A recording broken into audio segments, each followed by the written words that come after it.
La Cámara de Comercio de Costa Rica presentó datos muy reveladores sobre los efectos de la emergencia nacional en el sector comercio durante el año pasado.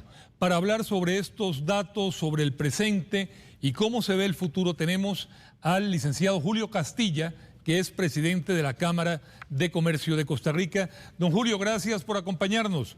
Buenas tardes. Buenas tardes, don Ignacio. Muchas gracias por la invitación y un saludo a todos los televidentes. Cuando ya vemos los efectos después de un año y medio, después del primer caso que se reportó el 6 de marzo, tal vez para comenzar desde un plano muy general, los efectos para el sector comercio han sido gravísimos, don Julio. Así es. Nosotros, después de un año, tenemos una afectación y una caída con respecto al 2019 de un 10%.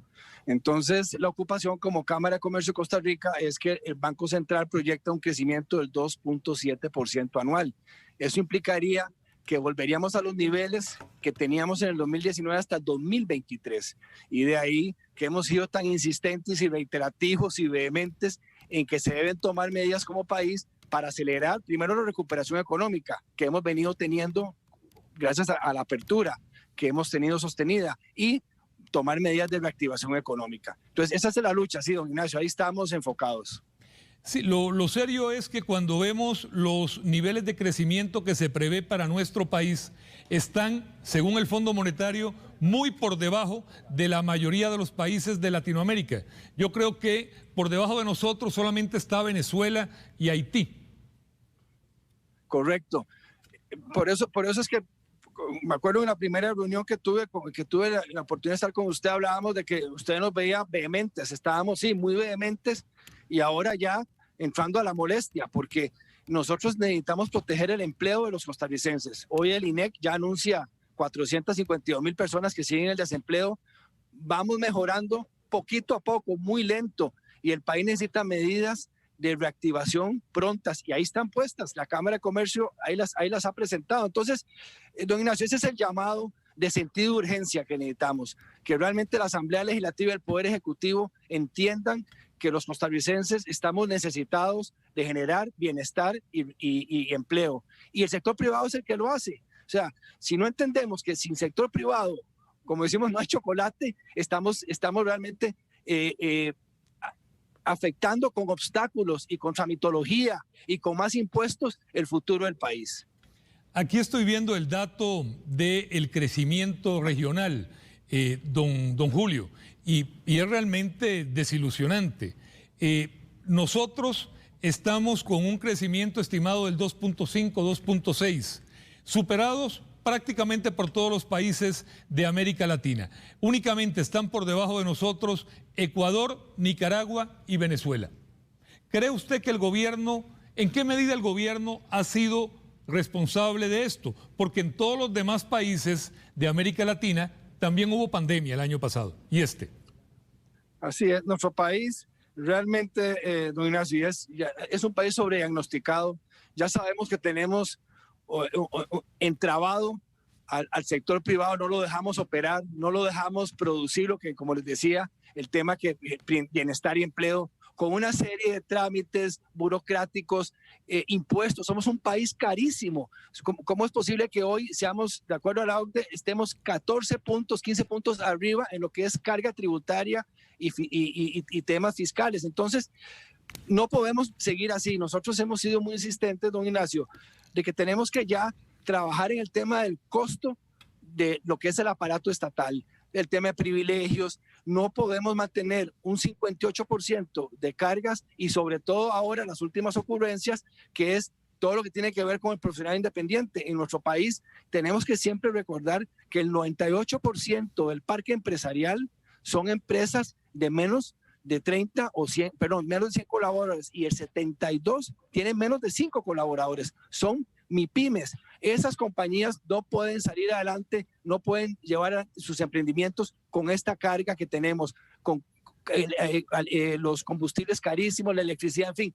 Tenemos que ya como país, y por eso es el llamado que hemos hecho a la Asamblea Legislativa y al Poder Ejecutivo, que es hora ahora está empleo público, entendemos que está empleo público, tiene que salir empleo público, como hemos sido insistentes, realmente tomando las medidas de fondo que requiere este país y rápidamente pasar a los proyectos que nos van a ayudar a reactivar. Claro. Entonces, mientras sigamos así, vamos a seguir siendo uno de los países con las mejores condiciones, porque si no tuviéramos la capacidad que tenemos como costarricenses de emprender y la capacidad que tenemos de aprender y enfrentar nuevos retos, no tendríamos el éxito que tenemos en zonas francas, donde compañías quieren venir a invertir al país por la capacidad de la mano de obra que tenemos, la capacidad del talento humano que tiene Costa Rica.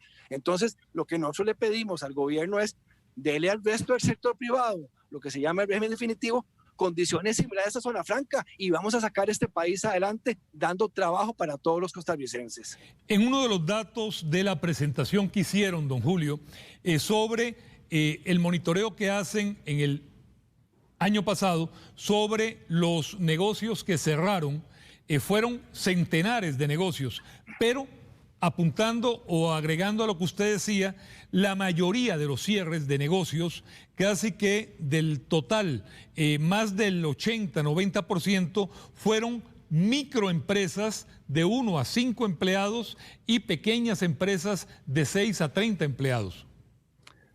Así es, don Ignacio. A nosotros lo que nos ocupa es que en esta recuperación que hemos tenido en el último 6-7 meses de que estamos en la apertura, ha sido en el sector informal.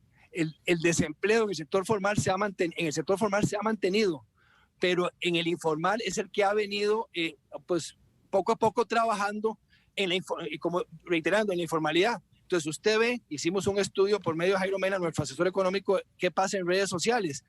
Más de 700.000 millones es el negocio en redes sociales y nosotros sabemos que ese es podríamos decir, una competencia leal para los que pagamos impuestos, pero es la única forma que tiene el costarricense de salir adelante en un país tan caro. Entonces, la gente está haciendo sus pizzas en la casa, vendiendo flores, en fin, viendo cómo creativamente se lleva el pan de cada día a su casa. Y ese es el tema que tenemos como Cámara de Comercio. Si no entendemos, y los gobernantes no entienden, y la Asamblea Legislativa no entiende, que si no le damos las herramientas, la informalidad va a seguir creciendo y vamos a tener menos ingresos y vamos a seguir en una espiral de caída como país. Entonces, ya es hora de que entiendan. Y nosotros por eso les decimos, lo que usted hizo, Ignacio, siguen desapareciendo microempresarios y hoy en día un costarricense que necesita emprender es muy difícil, es casi imposible salir adelante y esta ocurrencia que tiene la Caja del Seguro Social ahora de atacar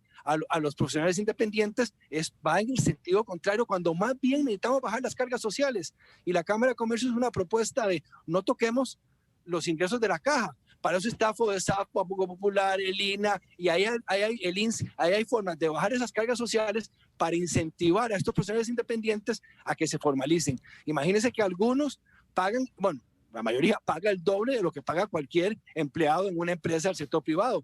Se les cotizan. Entonces, realmente actuamos para proteger un aparato estatal sobredimensionado, afectando los que producen riqueza en este país. Me llamó la atención, don Julio, un número realmente muy alto. Ustedes señalan que el monto final de las pérdidas del sector empresarial, del sector comercial, alcanzó los 2.308 millones de dólares en el 2020, equivalente al 3.7% del Producto Interno Bruto del país. Correcto. Nosotros perdimos lo que usted menciona y recuperarlo lo que estamos ocupados, que nos va a tomar 4 años llegar a los niveles de 2019. Eso no podemos, con este desempleo que hoy anuncia el INEC del 18 y pico %, que ya con 12 es altísimo. Ahora que yo estoy en FECAMCO, que estamos en la Federación de Cámaras de Centroamérica de Comercio, llama la atención que Costa Rica es uno de los países con el más alto desempleo. No es posible con las condiciones que tenemos como país. Entonces, esta es la ocupación que tenemos y el llamado urgente y reiterativo de que tenemos como Asamblea Legislativa tomar esas decisiones y que se dejen de estar pensando en el año preelectoral y cómo ganan votos. Tienen que pensar en Costa Rica y no en sus partidos. También encontré el dato de que el 6% de las empresas, de los comercios, están cerrados. Desaparecieron. Desaparecieron. pero también uno de cada tres, es decir, el 35%, lo está haciendo en forma parcial. Correcto. Por eso es que nosotros ayer salimos con un llamado a que extiendan la reducción de jornadas, que eso debería quedarse de por vida, que nosotros podamos contratar a una persona por una semana o por horas, porque eso es una forma que vamos a trabajar contra la informalidad. Pero en este momento, con aforos limitados, con restricciones todavía en ciertos sectores, es importantísimo que se extienda no solo al turismo, sino que también al sector comercio y a cualquier área del sector privado que esté todavía afectado por estas restricciones, para poder mantener a esos colaboradores que están en reducción de jornada todavía en este momento, que son más de 100,000 personas. Entonces, es importante, por eso decíamos que todo el sector privado tiene casi que 160,000 personas que están hoy en reducción de jornada y con contratos todavía algunos casos suspendidos. Entonces, ahí es la importancia de que sigamos colaborando con el sector privado para que podamos sostener el trabajo de los costarricenses. También me llamó la atención ver que el sector comercio pues tuvo que ajustarse a las nuevas circunstancias inevitablemente. Casi el 60% de los encuestados dice que puso en práctica el teletrabajo. Correcto. Ahí, eso fue muy interesante porque el tema de lo que se llama la transformación digital. La transformación digital es algo que veníamos escuchando y hablando desde hace mucho tiempo y es algo que las empresas de tecnología han querido promover entre sus clientes. La pandemia aceleró esa transformación digital. Ya no era si yo quiero, es que debo entrar en esa transformación digital si quiero subsistir hacia el futuro. Y entonces el trabajo remoto es parte de esa transformación digital, donde ya yo puedo estar conectado desde cualquier lugar. En este caso, debido a las restricciones desde mi casa, yo pudiera trabajar y eso ha sido un gran beneficio, igual que todo lo que tiene que ver con el comercio electrónico. En la Cámara de Comercio rápidamente salimos, buscamos empresas y valga la pena mencionar, emprendimientos de pymes, MIPYMES en Costa Rica, que son asociados a la Cámara, y salimos con un producto que se llama SNIU, y es poder llevar estas pequeñas empresas en cuestión de horas de su tienda solo física a su tienda virtual. Y tenemos ya casos de éxito de empresas que han logrado sobrellevar esta pandemia gracias a esa iniciativa del SNIU, y hoy en día lo queremos ver cómo lo seguimos potenciando cada vez más, inclusive llevarlo a la región. También me llamó la atención que un importante porcentaje de las empresas está decidida, en mayor o menor medida, pero decidida a continuar practicando cuando proceda el teletrabajo. Así es. Ya eso es una tendencia que quedó. Realmente los beneficios se han visto, la productividad no se ha visto afectada. Sí es importante, obviamente, algunas compañías pues tendrán controles de cómo controlan a su personal que está trabajando remotamente y brindarle las condiciones para que puedan ser más eficientes cuando están en su casa, pero ya eso es una realidad que tenemos y que va a continuar hacia el futuro. Por eso este proyecto de Nómadas Digitales tiene mucho sentido de promoverlo y apoyarlo, porque Costa Rica es un país que tiene todas las condiciones para prestar la facilidad para que vengan extranjeros y trabajen desde aquí. Ahí tenemos todo el reto de banda ancha, que ese es otro tema, pero ahí hay una oportunidad también. Hoy conversaba con dos empresarios turísticos de Guanacaste, una provincia que, como todos sabemos, ha sido golpeada brutalmente por la caída del turismo. Les comentaba que se tenían que preparar, lo mismo le comento a usted como representante de los comerciantes de nuestro país, preparar porque ya ahorita comenzarán los políticos a hacer todo tipo de ofertas y creo que como nunca antes, en esta ocasión, sí hay que puntualizar muy bien las cosas que requiere el país y que nos expliquen muy bien cómo y de qué forma y en qué plazo esas promesas que comenzarán a formular las podrían cumplir. Don Ignacio, yo le agradezco mucho ese comentario, porque precisamente en la Cámara de Comercio de Costa Rica no nos vamos a quedar callados para lo que viene. Nosotros vamos a evaluar qué propone cada candidato, inclusive vamos a hacerle que llegue a compromisos con el sector privado, porque tenemos que entender que dejemos ideologías a un lado. Olvidémonos, tenemos que sacar este país adelante y la única manera es generando trabajo, generando bienestar. Y entonces el sector privado es el que lo hace. Entonces, cuando uno escucha que quieren satanizar el sector privado es el peor error. Y entonces yo a los que son de izquierda les digo, ojo, porque este país solo el sector privado lo saca adelante. Entonces, cuando uno va a Guanacaste, cuando uno va a las zonas costeras, donde todas las compañías son realmente, la mayoría son MIPYMES, ahí es donde tenemos que entrar a colaborar. Y el país tiene las soluciones. La Cámara de Comercio, igual otras cámaras, han propuesto soluciones de cómo podemos salir adelante. Y han habido, en muchos casos, oídos sordos. Y por eso le mandamos una carta al señor presidente antes de Semana Santa, donde le decimos, entendemos que empleo público es una prioridad, pero aquí están los proyectos, nuevamente se los recordamos para que por favor los convoque apenas salgamos del tema de empleo público, porque si no, este país va a seguir en problemas. Y a los políticos les estamos diciendo, esperemos que los precandidatos y que estén ya los candidatos elegidos, vamos a acercarnos y trabajar fuerte con ellos, pero igual, don Ignacio, con la Asamblea Legislativa, que los diputados y a los costarricenses les pedimos que piense su voto. Necesitamos escoger diputados que realmente defiendan los intereses del sector privado, que somos el 98% de las empresas, perdón, el 87% del empleo de este país, que deberíamos llegar al 90, al 95% del empleo de este país generado por el sector privado. Entonces, sí, vamos a ser muy vehementes y vigilantes de que realmente los próximos candidatos piensen en Costa Rica y no piensen en intereses personales o partidistas. ¿Ve usted que el gobierno de la República en este último año de gestión esté tomando las medidas adecuadas, pertinentes, para que la reactivación económica, que algunos dicen que se está viendo muy, pero muy tenuemente, pueda avanzar con paso más firme, don Julio? Don Ignacio, a ver, el tema a veces es quién gobierna en este país. Y vemos, vamos a poner el caso de empleo público. El gobierno propone una propuesta de empleo público para que se discuta. Y ahí está. Y entonces ahora dentro del mismo partido están discutiendo si sí o si no. Cuando es algo que necesitamos que se apruebe urgentemente, y para eso está la Asamblea Legislativa, para que tomen las medidas los diputados y que realmente se aplique un recorte del gasto, como debe ser en el sector.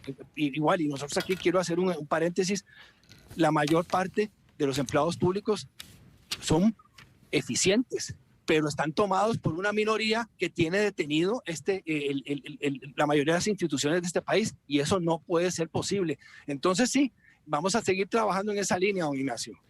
Así como usted mencionaba hacía poco, y estoy totalmente de acuerdo con usted, de que no se puede satanizar o poner como malos de la película al sector privado, creo que tampoco sería un error de la misma magnitud hacerlo con los empleados públicos, que como usted dice, en su mayoría realmente cumplen de la mejor forma y abnegadamente sus funciones. De acuerdo, don Ignacio, somos un país, sector público y privado, dependemos uno del otro, y el sector público tiene roles claves que debe desarrollar en un país, y el sector privado tiene otros roles. Nosotros es generar empleo y generar bienestar en el país, y ellos tienen el tema de la salud, estamos hablando del tema de la educación. Ahí hay temas importantes que se tiene que enfocar el gobierno, pero lo más importante es que el servidor público, los pocos que no lo hacen, tienen que entender que ellos son servidores públicos, tienen que ayudar a su mejor cliente. Su mejor cliente somos nosotros, el sector privado. Somos los que pagamos la mayor parte de sus salarios. Entonces, si nos ponen peros y trabas, entonces ¿en qué va a terminar? Se ven ellos afectados. Y hoy el gran reto que tenemos es llevar ese 50% que tiene su futuro hipotecado, Ignacio, porque no tiene ni pensión a futuro, no tiene nada, vive en una informalidad en el día a día. Tenemos que llevarlos al sector formal y hay que darle las facilidades para lograrlo. Y hoy es imposible. Entonces, si tengo el tiempo, nada más comentarle muy rápido. Nosotros como sector privado y como Cámara de Comercio estamos de acuerdo en que se ataque fuertemente todo el tema de evasión y contrabando, porque eso es comercio desleal. Inclusive a la mesa de diálogo, cuando un sindicalista anda hablando por ahí que evadimos el 7-8%, eso no es cierto. Inclusive dijimos, bueno, perfecto, denuncie, pero vamos a ir con una propuesta, y entonces si usted dice vamos 8% del PIB, el ministro de Hacienda dijo eso no es cierto, y fueron bajando, y en la propuesta que se presenta es 1.5% del PIB que dicen que es lo que evade. Entonces, ¿dónde está el problema? En la informalidad, en el contrabando, ahí donde tenemos un problema y hay que trabajar fuertemente. Entonces, no ataquemos empresas que son modelo en este país, que pagan impuestos y que digan que son empresas que evaden, que no es cierto. Y si lo creen, que lo denuncien. Claro. E igualmente con el colaborador. Yo tengo un negocio hace muchos años y tengo relación con el gobierno.